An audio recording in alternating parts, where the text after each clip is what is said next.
J'étais tranquillement chez moi en train d'écrire le script de ma prochaine vidéo sur le paintball quand tout à coup je me suis dit... Mais attends, quelqu'un n'a pas déjà fait ça? J'ai donc tapé une petite recherche sur Google histoire d'en avoir le cœur net. Et là, je tombe sur Kevin et Julien. Au début, je me suis dit, c'est mignon, les forums web, ils ont fait une petite vidéo explicative. Et puis, je commence à écouter. Mais franchement, pour bien débuter, combien? 25 €? Je sais pas, moi j'ai pris le pack complet. Sauf la mousse, des fois elle fait un peu mal, mais bon. Ça, mec, c'est un V-Force Armor. C'est le pire masque que j'ai jamais vu dans ma vie de paintballer. Et il paraîtrait même que c'est Satan en personne qui l'a fabriqué.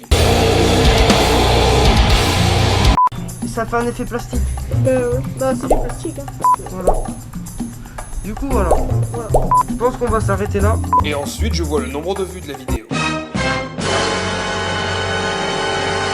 Allez, on va rattraper ça. Comment débuter dans le paintball? Générique.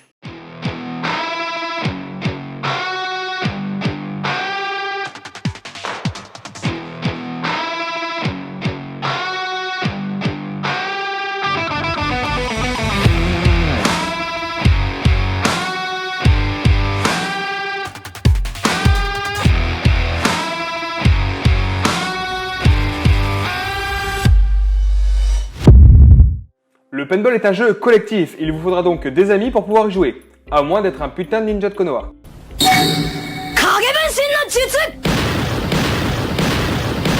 Il existe 3 grandes familles de paintball, le paintball loisir, le paintball speedball et le paintball camo. Ces 3 styles sont composés de différentes sous-sections que nous verrons dans une autre vidéo, alors commencez pas à vous exciter dans les commentaires, ou en tout cas excitez-vous pour autre chose. Pour commencer, il vous faudra trouver où jouer. Vous ne pouvez pas jouer n'importe où, vous pointez avec des potes dans un parc et vous foutre copieux sur la gueule sans rien connaître à la pratique. Sauf peut-être aux USA.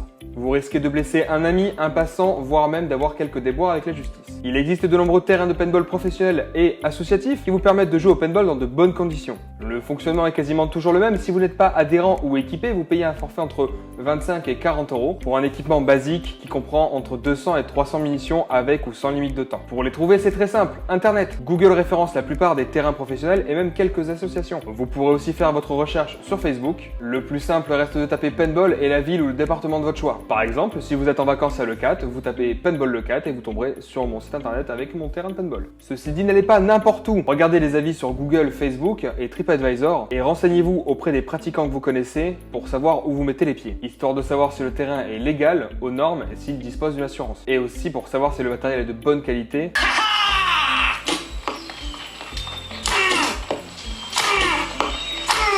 Et s'il vous permet de jouer en toute sécurité. Bonjour, c'est pour jouer au paintball. C'est 40 € pour jouer au paintball. Ouais, j'ai pas la monnaie. Allez, moi, j'ai un masque et un pistolet. Voilà. Comme je vous le disais précédemment, l'équipement vous est prêté pour la pratique du paintball. Cependant, certains terrains ne vous fourniront que le strict nécessaire pour jouer. Un masque de protection et un lanceur de paintball. Soyez donc prévoyants surtout au niveau de votre tenue en prévoyant une tenue large et confortable, ainsi que de bonnes chaussures de préférence montantes pour ne pas se fouler une cheville. Pour ce qui est de la sécurité, rappelez-vous 2 choses fondamentales. La première, ne quittez jamais votre masque sur un terrain de paintball. Cette règle est importante. Et la deuxième, sécurisez toujours votre lanceur de paintball avec un bouchon de canon avant de sortir d'un terrain. Cette règle est importante aussi. Vous devrez aussi respecter les règles du terrain là où vous allez jouer, éviter de tirer à bout portant et éviter les contacts physiques.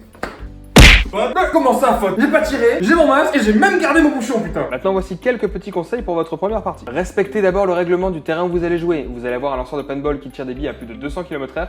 Ne faites pas n'importe quoi avec.